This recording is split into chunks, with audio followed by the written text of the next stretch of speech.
രഞ്ജിത്തിന് രാവിലെ ജോലിക്ക് പോകേണ്ട ദിവസങ്ങൾ തലേദിവസം രാത്രിയല്ല വൈകുന്നേരത്തോടുകൂടി ഞാൻ എല്ലാം തന്നെ റെഡിയാക്കി വയ്ക്കും. അതാകുമ്പോഴത്തേനും നമുക്ക് രാവിലെ എഴുന്നേൽക്കുമ്പോഴത്തേക്കും നമ്മുടെ പണികളെല്ലാം ഒതുങ്ങുമല്ലോ. കക്ക തോരനും മീൻകറി, മീൻ വറുത്തത്, പിന്നെ രാത്രിയിൽ ഞാൻ പറഞ്ഞിരുന്നല്ലോ ഒരു ചക്ക കിട്ടിയിരുന്നു. ആ ചക്ക നമ്മൾ ക്ലീൻ ചെയ്തെല്ലാം ചെയ്ത് സെറ്റാക്കി വെച്ചിട്ടുണ്ടായിരുന്നു. അപ്പോൾ രാവിലെ എഴുന്നേൽക്കുമ്പോൾ പാടുപെടണ്ടല്ലോ. എനിക്ക് ചക്ക ഇതുവരെയും എനിക്കല്ലാതെ വേവിക്കാൻ അറിയത്തില്ല. എനിക്ക് കുക്കറിലിട്ട് വിസിലടിച്ച് വേവിച്ചെടുക്കാനേ എനിക്കറിയത്തുള്ളൂ. വെള്ളത്തിൻ്റെ അളവിൽ കുറച്ച് സംശയം ഉണ്ടായിരുന്നു. മഴ പെയ്ത് കിടക്കുന്നതുകൊണ്ട് ചക്കയ്ക്കകത്ത് വെള്ളം പിടിച്ചിരിക്കുമായിരുന്നു. കുറച്ച് വെള്ളം കൂടിപ്പോയി. ആ സാരമില്ല, അത് ചൂടാറുമ്പോഴത്തേന് സെറ്റായിക്കോളും. ഇന്ന് രാവിലെ കാപ്പിക്ക് അപ്പോൾ സോയാബീൻ കറി കേട്ടോ. മീനാക്ഷിയുടെ ഫേവറേറ്റാണ് സോയാബീൻ, അതുകൊണ്ട് ഇടയ്ക്കിടയ്ക്ക് ഉണ്ടാക്കും. രഞ്ജിത്തിന് കാപ്പിയും ചോറും എല്ലാം പാക്ക് ചെയ്ത് വെച്ച് ഞാൻ എന്താ റെയിൽവേ സ്റ്റേഷനിൽ കൊണ്ടുവിടുന്നതാണ് കാണുന്നത്.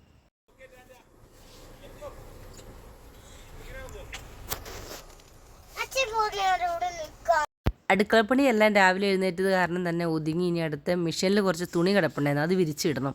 എനിക്കിങ്ങനെ ഹൈറ്റ് കുറവായത് കാരണം പുതിയ ലാഡർ നമ്മൾ മേടിച്ചാട്ടോ മെഷീൻ ഇടാൻ വേണ്ടിയിട്ട് തന്നെ. സംഭവം നല്ല യൂസ്ഫുൾ ആട്ടോ. ആമസോണിൽ നിന്നാണ് വാങ്ങിയത്.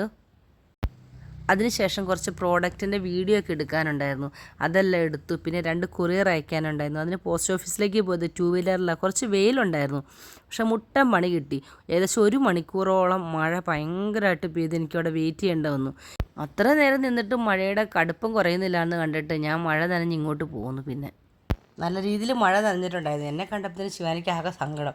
പെട്ടെന്ന് തോർത്തെല്ലാം എടുത്തുകൊണ്ട് എൻ്റെ തലയെല്ലാം തോർത്തിട്ട് പിന്നെ എനിക്ക് ഡ്രസ്സെല്ലാം കൊണ്ട് തന്നു കേട്ടോ കൊച്ച്. അപ്പം നമുക്കിനി നാളെ അടുത്ത വീഡിയോ ആയിട്ട് കാണാം.